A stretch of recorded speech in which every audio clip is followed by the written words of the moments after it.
Saya kan ibu ada darah dari Mataram.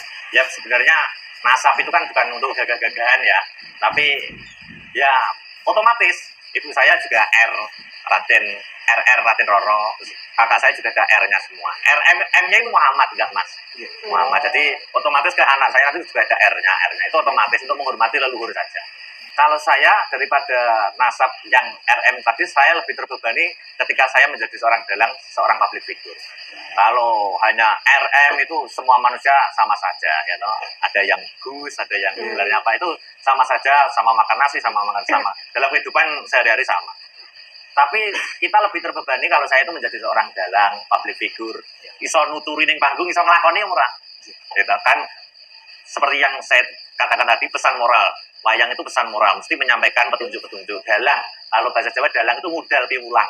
Dalang kalau bahasa Arabnya itu dalah. Dalah itu yang memberi petunjuk. Iso ngandani ning panggung, iso nglakoni peran kehidupan nyata. Jangan hanya maido hasanah, tapi iso dadi uswatun hasanah.